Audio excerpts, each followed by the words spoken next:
Nous commençons notre journal avec le président Abdel Fattah el-Sisi qui a affirmé que la volonté politique est indispensable pour prendre les mesures qui assurent un meilleur avenir à l'humanité. Le président s'est exprimé lors de sa participation à la séance clôturale du sommet du G20 qui s'est tenu dans la capitale indienne, New Delhi. Dans son allocution, le chef de l'État a indiqué que pour garantir un meilleur avenir pour l'humanité, on doit combler le grand écart technologique entre les pays du monde pour que le progrès technologique ne soit pas un autre moteur de l'inégalité.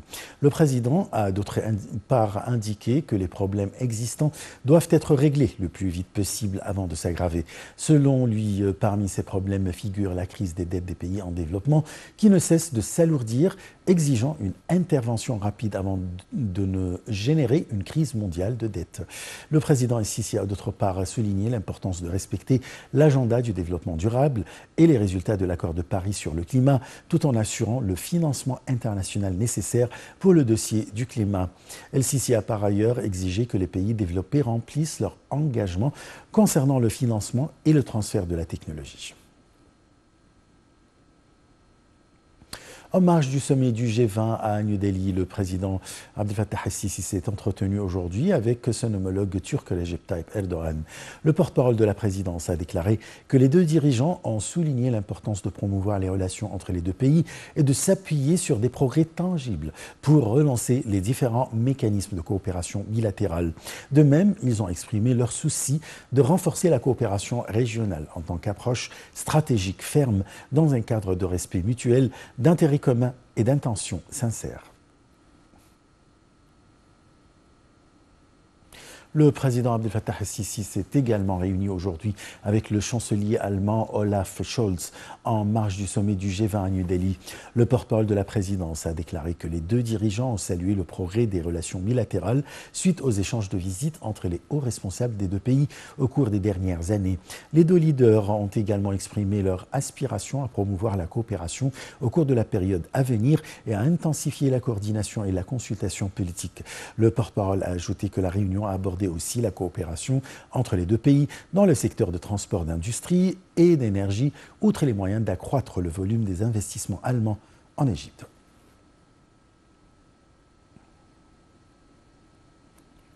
Toujours en marge du sommet du G20, le président Abdel Fattah el-Sisi et les dirigeants du G20 ont déposé des gerbes de fleurs sur la tombe de Mahatma Gandhi. Le secrétaire général de la Ligue arabe, Ahmad Aboulghit, a apprécié la décision des leaders du G20 d'adhérer l'Union africaine aux membres du groupe. Le porte-parole du secrétaire général a décrit cette décision comme une étape positive qui entraînera des gains mutuels pour les deux parties et va contribuer à renforcer la participation des pays africains frères aux décisions et positions des pôles économiques mondiaux. Il a exprimé l'espoir que la demande de la Ligue arabe d'obtenir le même statut sera approuvée. Le Premier ministre indien Narendra Modi a conclu dimanche un sommet du G20 qualifié de succès notamment par la Russie et le Brésil qui accueillera la prochaine édition à Rio de Janeiro. Les dirigeants du G20 ont fait un geste pour l'Afrique invitée à intégrer leur club mais échoué à s'entendre pour dénoncer une agression russe en Ukraine ou pour appeler à sortir des énergies fossiles. Considérant l'Union africaine un signal fort pour l'Afrique et une victoire diplomatique pour l'Inde, hôte cette année du sommet, qui s'affiche comme leader des pays du Sud. Le Premier ministre indien Narendra Modi a également réussi à faire adopter une déclaration finale aux participants du sommet. Mais trouver un consensus au sein du G20 a nécessité des concessions, vu que les pays du G20 sont très divisés sur la position à adopter face à la guerre en Ukraine et pour répondre au changement climatique. Concernant l'Ukraine, si la déclaration finale dénonce ainsi l'emploi de la force visant à obtenir des gains territoriaux, le texte ne fait pas mention explicitement d'une agression russe en Ukraine, expression pourtant utilisée en 2022 lors du précédent sommet du G20 à Bali dans une référence à une résolution de l'ONU qui avait déploré dans les termes les plus vifs l'agression commise par la Fédération de Russie contre l'Ukraine.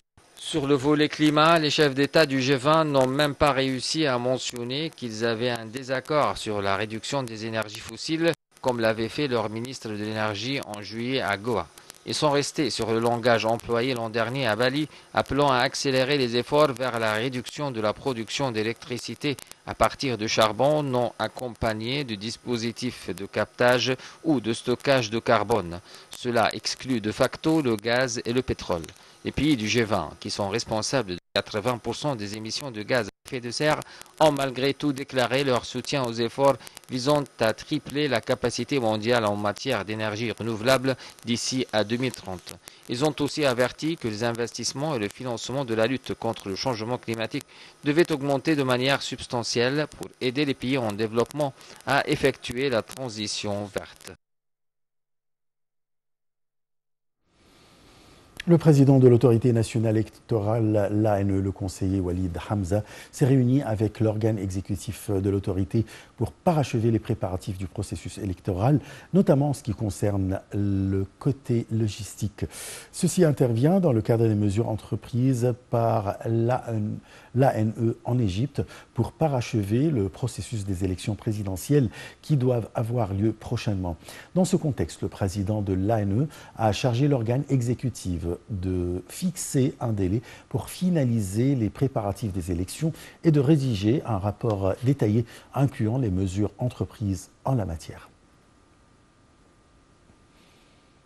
Dans le cadre du plan annuel de l'entraînement combatif, des formations et des unités des forces armées, le chef d'état-major des forces armées, le général de corps d'armée Osama Askar, a inspecté l'une des phases d'entraînement d'un projet tactique exécuté par l'une des unités de la zone centrale militaire.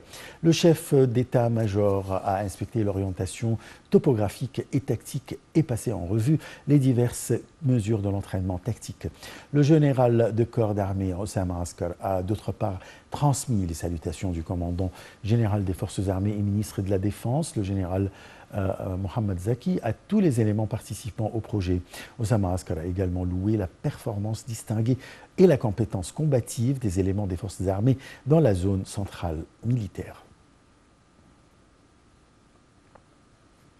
Au Maroc, les secouristes ont accéléré les recherches aujourd'hui pour tenter de retrouver des survivants coincés sous les décombres de villages rasés